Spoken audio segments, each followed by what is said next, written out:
আর অনেক জন্মে আমরা কামনা পূরণ করেছি।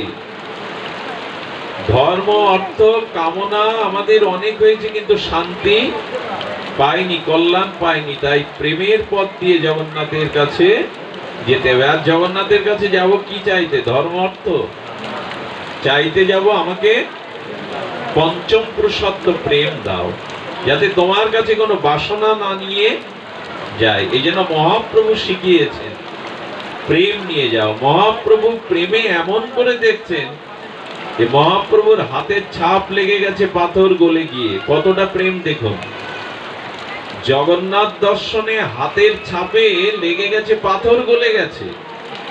তো জগন্নাথের কাছে আজ আমাদের অনেক কামনা বাসনা নিয়ে যায় আমরা। কিন্তু আমি আপনাদের অনুরোধ করব, মহাপ্রভু জানিয়েছেন ধন জন পুত্র পরিজনের জন্য জগন্নাথের কাছে যেও না, পঞ্চম পুরুষত্ব প্রেমের জন্য জগন্নাথের কাছে যাও। ধ্যান দিয়ে শুনুন। আজকে অনেক দিন ধরে একটা প্রশ্ন আমাদের কাছে আসে যে পুরী ধামে জগন্নাথ ধামে একাদশী হয় না, এটা শুনেছেন না আপনারা? ওইখানে জগন্নাথকে একাদশীর দিনে অন্নভোগ দেয়া হয়। তাহলে এটা কি একাদশীর মাহাত্ম্য ক্ষুণ্ণ হলো না? আমরা যখন একাদশীর মহিমা বলি, একাদশীর ন্যায় ব্রত নদীর মধ্যে গঙ্গা, পর্বতের মধ্যে সুমেরু, আর দেবতার মধ্যে যেমন বিষ্ণু, তেমন ব্রতের মধ্যে একাদশী। একাদশী জেনে শুনে যিনি করেন না, ব্রহ্মা হত্যা এবং পিতৃহত্যা মাতৃহত্যার পাপও প্রায়শ্চিত্ত হয়।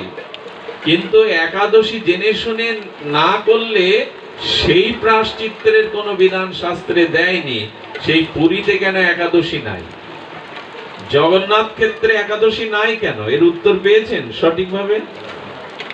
স্কন্দ পুরাণে এর একটি মহামহিমা আছে, খুব ধ্যান দিয়ে শুনুন।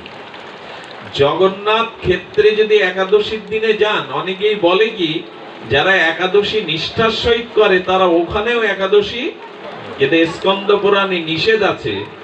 একাদশীর দিন যদি জগন্নাথ ধামে যান, ওদিন আরো আকান্ত আপনাকে অন্ন পেতে হবে, জগন্নাথের প্রসাদ পেতে হবে, না হলে বরঞ্চ আপনার অপরাধ হবে। তোমরা এক মুখে আর কত কথা বলবে?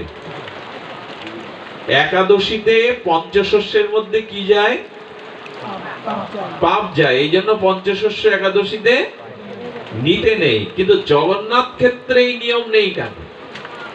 ওখানে কেন একাদশীর পালাই নেই? বরঞ্চ একাদশীতে গেলে আপনাকে জগন্নাথের প্রসাদই পেতে হবে। এর কিছু কারণ ব্যাখ্যা করা হয়েছে, ধ্যান দিয়ে শুনুন। অনেকেই এই ব্যাখ্যা করেন যে ওখানে যারা ব্রতধারী নিষ্ঠার সহিত ব্রত করেন তারা প্রসাদটা দিলে সম্মান করে তুলে রাখেন, পরের দিন পারণে ওটা পান। অনেকেই বলেন না এই ব্যাখ্যা, কিন্তু এই ব্যাখ্যা ওখানে টিকবে না।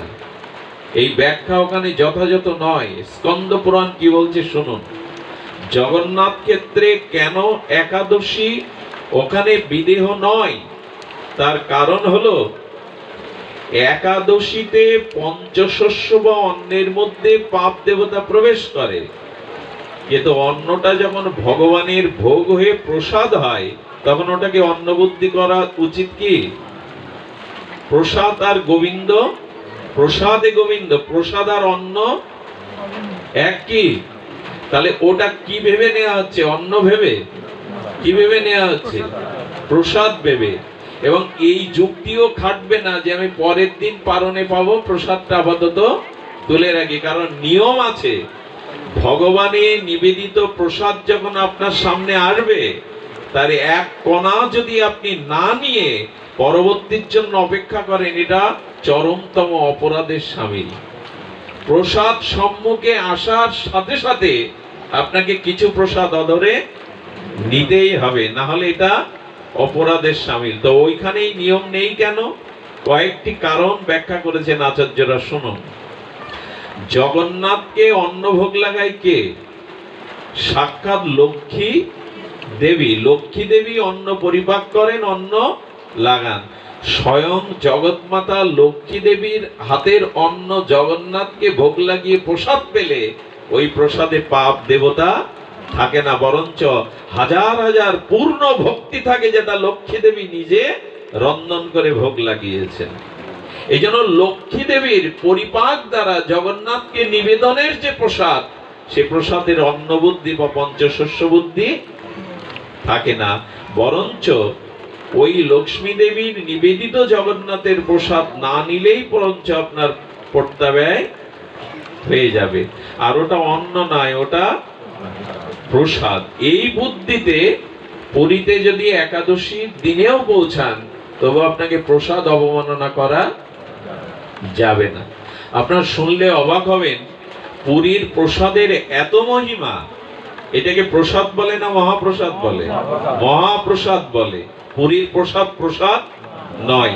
এখনো ঘরে যাদের পুরীর প্রসাদ আছে, একটা অন্নের দানা যদি অন্ন হয়, ওটা পচে যাবে না? এটা পুরীর প্রসাদ আজ পর্যন্ত কারোর ঘরে দিব্য গন্ধ হারিয়েছে? পচে গেছে? ওটা মহাপ্রসাদ। কারণ লক্ষ্মী দেবী স্বয়ং ওটা পরিপাক করেন, লক্ষ্মী দেবী স্বয়ং ওটা জগন্নাথকে নিবেদন করেন। তাই জগন্নাথের প্রসাদ লক্ষ্মী দেবীর নিজ হাতে পরিপাক প্রসাদকে অবমাননা করার ওখানে কোনো অবকাশই নাই। এই জন্য এইসব ভ্রান্ত ধারণা যেন পুরীতে গিয়ে রাখবেন না। আমি খুব নিষ্ঠার সহিত ব্রত করি, ওইখানে মহাপ্রসাদ পাওয়াটাই আপনার ব্রত রক্ষার সামিল। স্কন্দ পুরাণে এই জন্য বলছেন ওটা মহাপ্রসাদ। পুরীর মহাপ্রসাদের মান্যতা কি জানেন? আশ্চর্য হতে হয়। পুরীতে আজও যে বিবাহ হয়, পুরীতে আপনি যদি রাজা মহারাজা হন, পুরীতে কোনো বিবাহে আমিষ দেয়া হয় না, জগন্নাথের মহাপ্রসাদ পেতে হবে। আপনি যদি কোটিপতিও হন, আপনাকে চেয়ার টেবিল দেবে না, জগন্নাথের প্রসাদ আসনে বসে মাটিতে পেতে হবে। আজও এই নিয়ম। ওরা মহাপ্রসাদকে এতটা মাননা করে, কোটিপতি হয়ে যদি আপনি যান, আপনাকে মাটিতে বসে বিবাহের দিনে, বড় বড় বিবাহের দিনে ওরা জগন্নাথের প্রসাদই দেয়, অন্য কিছু ওখানে চলবে না। সমস্যা শুধু আমাদের এই দিকে। ওরা প্রসাদকে এতটা মাননা করে। জগন্নাথের প্রসাদ সাধারণ নয়। প্রসাদের মহিমা শুনবেন। এক পতিতা গেছে, পতিতা মানে দেহ পুজিবিনী। এই পতিতা নিজেকে পাপিষ্ঠা মনে করেও গিয়ে বলছেন, জগন্নাথের প্রসাদ হতে আমি বঞ্চিত হব না। প্রসাদ যেমন চেয়েছে, পান্ডারা বলছে পতিতা তাকে গালার ধাক্কা দিয়ে বের করে দিয়েছে, প্রসাদ পাওয়ার যোগ্য নাও তুমি। পড়ে পড়ে কাঁদছে আর বলছেন, তুমি না জগন্নাথ, আমিও যদি তোমার সন্তান হই, আমি পতিতা হতে পারি, পাপীয়সী হতে পারি, আমাকে তুমি ফেরাতে পারো না। তুমি প্রসাদ না দিলে এখান থেকে আমি উঠবই না, এখান থেকে শরীর ত্যাগ করব। কি বলবো, একটা কুকুর এসে সামনে বমি করে দিল। আর এই পতিতা মনে করলো, তুমি তো সাক্ষাৎ রূপে আমার কাছে আসতে পারবে না, তাই এই রূপেই প্রসাদ দিয়ে গেলে। প্রসাদটা করজোরে যখন তিনি মুখে দিলেন, জগন্নাথ প্রসন্ন হয়ে আদেশ দিলেন, ওর চুলের খোপাটা আমার মন্দিরের দর্শনার্থীদের জন্য থাকবে, কারণ ওর প্রসাদে এত বিশ্বাস। জগন্নাথই ওই রূপে এসে তাকে, আপনি আমি পারবো তো কুকুরের বমনকে প্রসাদ ভাবতে, জগন্নাথ ভাবতে? এই হলো প্রসাদের মহিমা। এই জন্য পুরীতে গেলে এই জগন্নাথের প্রসাদের আরেকটা জিনিস আমাদের আচার্যরা বলেছেন, জগন্নাথ 15 দিন প্রসাদ পায় না। কোন 15 দিন? স্নানের পরে, জগন্নাথের স্নান যাত্রার পরে জগন্নাথ অসুস্থ লীলা করেন, ওই কটা দিন জগন্নাথকে প্রসাদ দেয়া হয় না, অন্ন দেয়া হয় না। কেন জানেন? জগন্নাথ বললেন, একাদশীর মতো ব্রত নাই, তাই সারা বছর তো আমিও একাদশী করি না, তোমাদের করতে দেই না, ওই সারা বছরের একাদশী ব্রতটাই 15 দিনে আমি সেরে দিচ্ছি। আর ওই 15 দিন অনেক মহাত্মা আছে, ওই কথা মনে করে, উপবাস মনে করে নিজেরা অন্ন নেয় না, জগন্নাথের যারা সেবক। এই গেল মোটামুটি জগন্নাথের সিন্ধু থেকে বিন্দু মহিমা। আমার মনে হয় রাত গভীর হচ্ছে, ফিরেও যেতে হবে আপনাদের। আমরা একটু লীলাতে যাই। অপূর্ব দুটি লীলা কথা আপনাদের জন্য অপেক্ষা।